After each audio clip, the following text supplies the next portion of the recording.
Hi, I'm Susan Drumm, and welcome to the Enlightened Executive, where your personal evolution sparks your leadership evolution. Each episode, we feature groundbreaking techniques and strategies to help you get the edge in personal and leadership effectiveness. This episode is sponsored by Meritage Leadership. At Meritage, we strengthen leaders and empower teams to achieve high performance.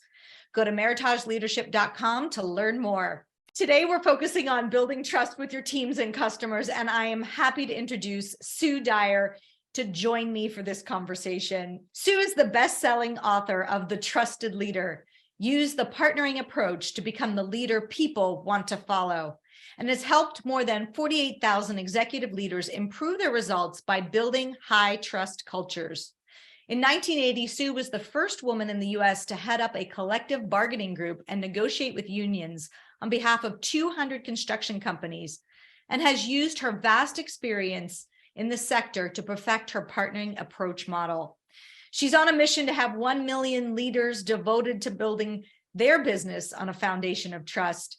Sue has an MBA from St. Mary's College and is a master-level certified partnering facilitator. Welcome, Sue. It's wonderful to see you again. Thanks for having me on your podcast last fall. Well, that was so fun. Thank you, Susan. It's so fun to be here with you today and share more about our love, leadership. Yes. And so you particularly focus in the realm of building trust, which of course is a bedrock to anything. So I would love to delve into your perspective on building trust and how you recommend leaders do it.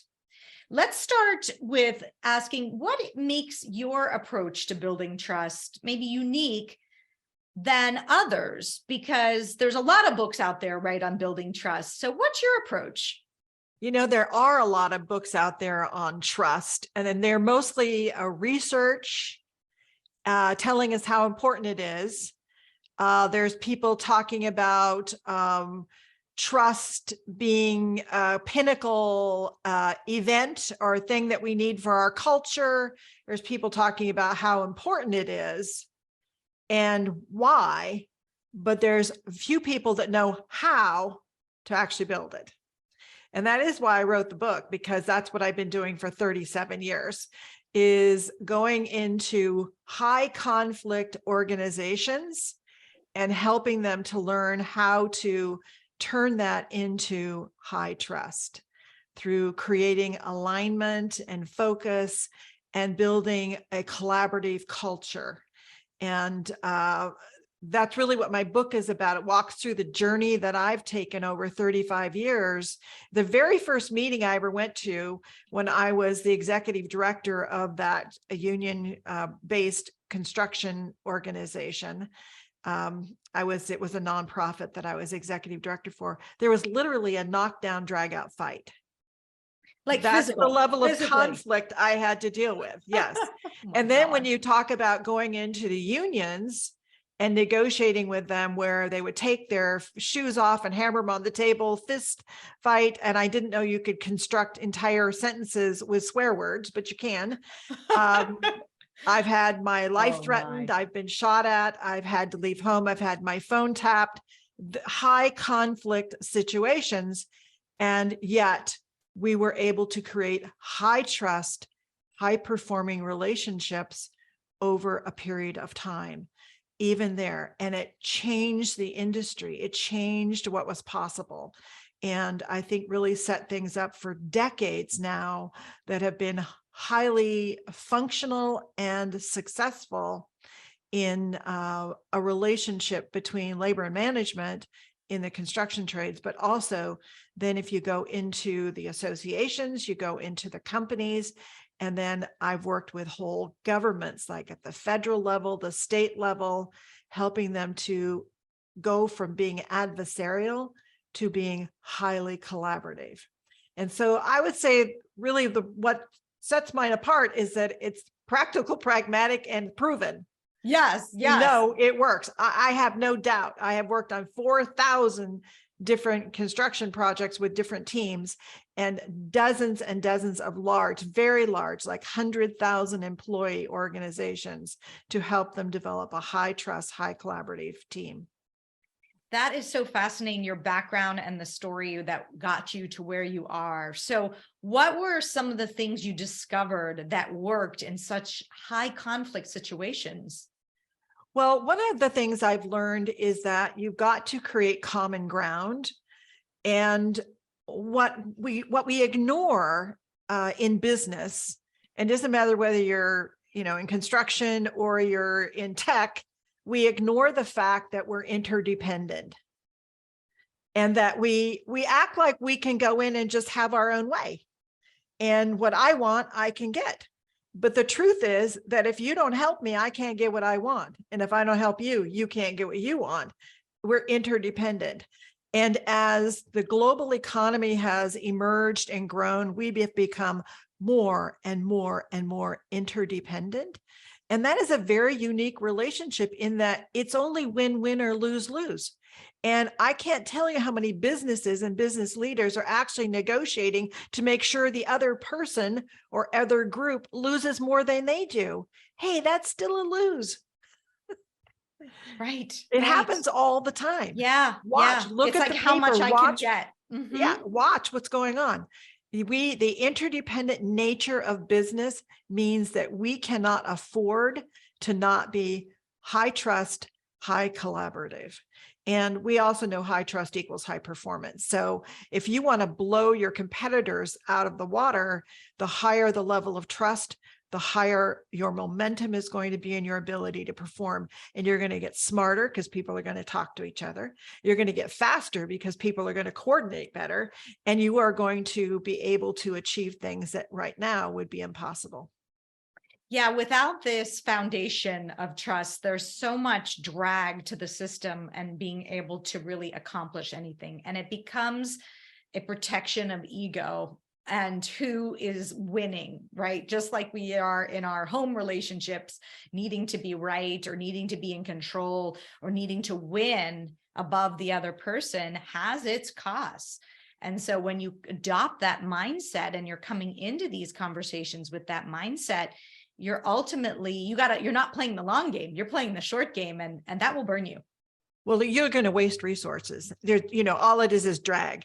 If you're interdependent and you're going to be adversarial in any way, like I'm going to do blaming, there's positioning, there's protecting, there's all kinds of things we do. All of that wastes the resources of the business and diminishes what's possible. And then people get ticked off and they don't want to participate. So then they start pulling back. And then what's possible becomes, it's just a vicious cycle. That's why it's either win-win or lose-lose, because now you are really going in a vicious cycle of negativity, of negative momentum. And we see it all the time, but it doesn't have to be that way. And what I get excited about, because I'm just weird, is that when an organization or a team, especially an executive level team, is in conflict, it is easy, relatively speaking, to take that conflict, that energy, and turn it into positive force to move forward. Well, let's talk about that. How do you do that, since that's your gift? Yeah. So the way that I do it is what I call the nozzle effect. So if you had a hose and you had water running through it, those are your resources, and you put a nozzle on it and you tighten it down to a very narrow spray, what happens? The same amount of resources now have a huge thrust and huge force, huge momentum. So that's what we do within the organization. We get them to co-create. I absolutely trust and believe that there is a collective wisdom in a team, a group, especially a committed executive team, that they can figure out what it is they are committed to doing and want to do and where they need to go. And the narrower they can be to that, and the more they can be focused on it, and then align the entire organization behind it, all of a sudden that conflict goes away and it narrows and it thrusts towards that one thing that they are focused on. And if it's 2 or 3 or 4 things, this is where I see large organizations making a huge mistake, is that we have this initiative and we have this initiative and we have this initiative, and no one knows which one's the higher priority. It almost doesn't matter what it is, just pick one. Align people behind it.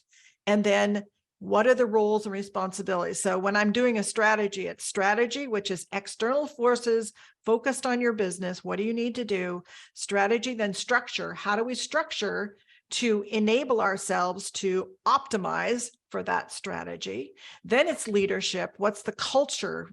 What kind of leaders do we need for, which is the next one, culture that we need? And then it's operations and technology. So you need to align all of those subsystems towards that one thing. And then you're going to begin to see trust is going to begin to merge and grow. And of course, you have to have a culture, which is open, honest, transparent, all the tenets of partnering, which is what's in my book, the 6 values that creates an open, honest environment. But it starts with the leaders having a clear focus, getting that leadership team focused at that. And then the conflict is so interesting because usually they're symptoms of other things. It really isn't about what they say it is. It's something else. Like, for example, I had a team that was fighting, and this was on a construction project, but it could happen anywhere. And it does happen everywhere. And they had their little modules where they work were side by side, next door, 10 feet apart from each other, but they had the door locked. They wouldn't allow each other in. So all they did was send emails back and forth all day long about how you're to blame, you're to blame, you're to blame, you're to blame. So when I started talking to everybody, I finally came out that in the very first meeting they had, one of the leaders took offense to what the other leader said, and he felt slighted. So then he started saying, well, I'm going to get even with him. I'm not going to make that happen. And then the rest of the team's going, well, why are they treating us this way? Well, we're not going to. So you see the snowballing. So by the time I was there a year later, $50 million off budget and 6 months behind schedule. That's right. So there's something more here that's not just focusing in on getting aligned on a specific mission and vision for where you're going, because there's something more at play. It doesn't just magically disappear, the conflict, even with that, at least what I've seen in the teams I'm with. What I see is, just as an example of the leader that you gave, it's about making it about themselves versus taking that personally, right? Making assumptions. And that has everything to do with what happened to them in childhood, like, and where they're, what their focus of attention, the meaning they give that. They could assign a lot of different meanings, but yet this leader assigned a certain meaning, and therefore it shaped his behavior going forward. The other thing that I see is that the leaders, of course, we bring our own baggage with us. We all do. Yeah. But one of the tenets of the intentions, the principles of partnering is that people don't argue with what they help to create. So as a leader, if you can create a forum that allows people to have an open dialogue and share their perspective, share their ideas, and then the group together co-creates the solution or the direction, people don't argue with that. It really is a matter of creating forums for people to have a dialogue in a meaningful way and trust in the collective wisdom. It doesn't matter whether it's a board of directors or you're leading a small group of people on a task force. It's the same concept for building trust. And one of the things I'll just say is, from my experience and actually our research, is that, if trust is one thing, but what is it the other side of that is fear. So you're really driving out fear.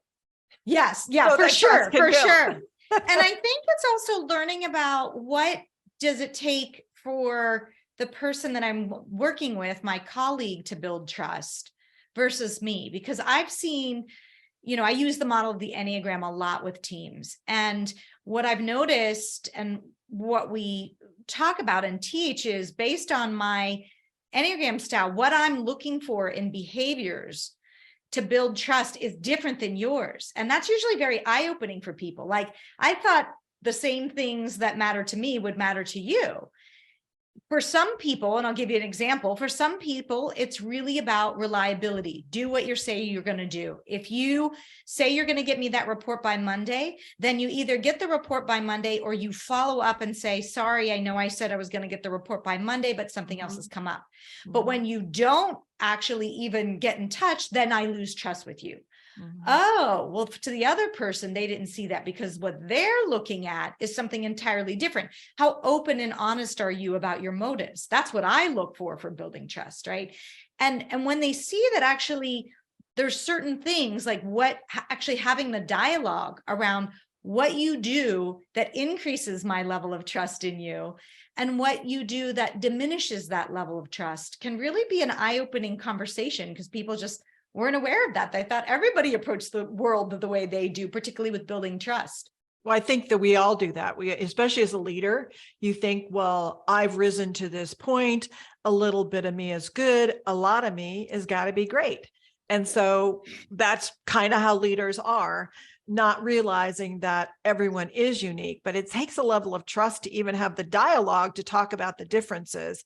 And what I see is that when you begin to create an atmosphere and a culture of trust, then you begin to know in the interpersonal level, which is what you're talking about, what the differences are and what I need to do to help you trust me and help you know what I need in order to trust you. Because like we were talking earlier, there's really 5 levels of trust. There's the number one is at the top is trusting yourself.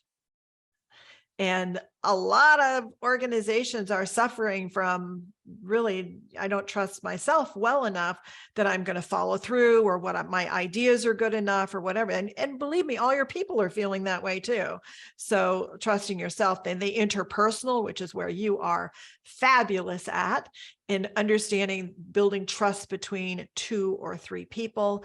And then there's building trust between your entire team, wherever you are. If you're a division leader, if you're a team leader of a group or for an organization, that group is, again, you got to build cohesion and that strength of high culture, high trust culture, so that they can act as a unit together. Because what kills organizations is complexity. Complexity will waste your resources constantly, and it makes it very difficult to communicate. So for example, if there's 3 of us, there's 3 lines of communication. When my team has 20, I now have 120 lines of communication. That complexity undermines our ability to really form a cohesive team.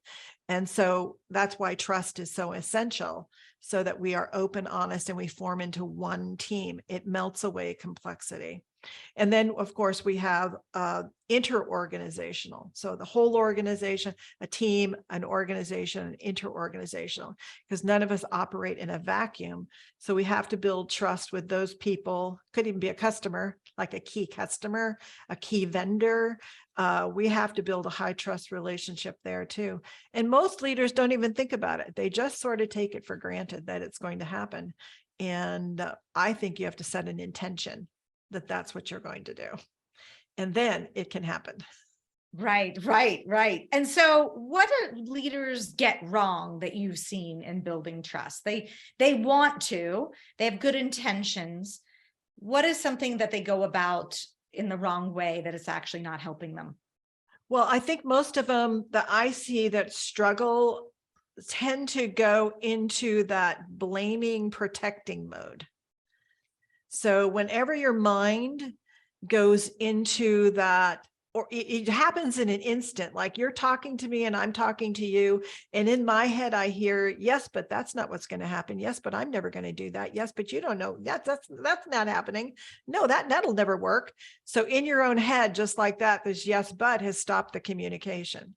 We are now not communicating. We have shifted into an adversarial relationship and you don't even know it yet. So that now what I'm going to say, my brain is going to be hijacked and it's going to start working on my rebuttal to what you said. And so I'm going to want to prove to you that I'm right and you're wrong. And we are no longer communicating. We are now having an argument, a debate. So whenever that happens, in an instant, in your head, you have just broken down communication. And that is what happens all the time, which is what my research shows, is that fear shows up as poor communication.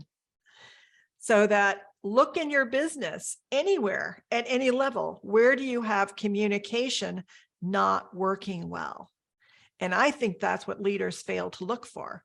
Where do we have communication? And when breaking down, and when after that, if the communication continues to not work, then it shows up as lack of coordination. Right hand doesn't know what the left hand's doing. Why are you doing this? No, we needed to develop it on this day. No, that isn't the deadline. Well, I needed these things in order to finish my project.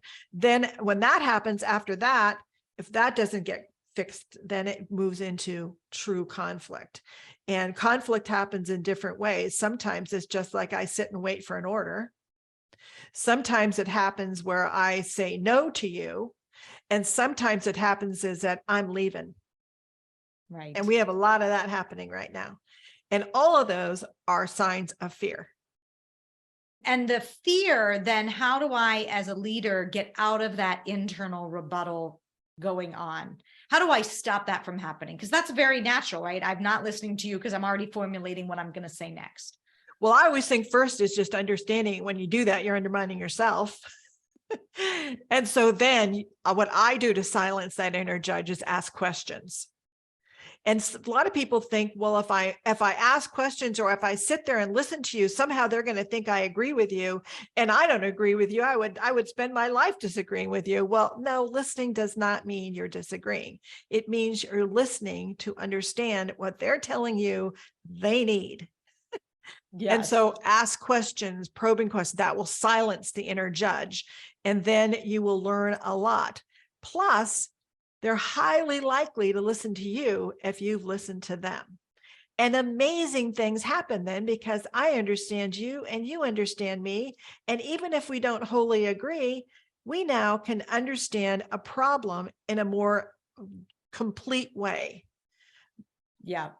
And it's so important what you mentioned. When I see leaders feel like the person keeps saying the same thing to them, right? I got it. I got it. Well, the other person hasn't gotten that you got it.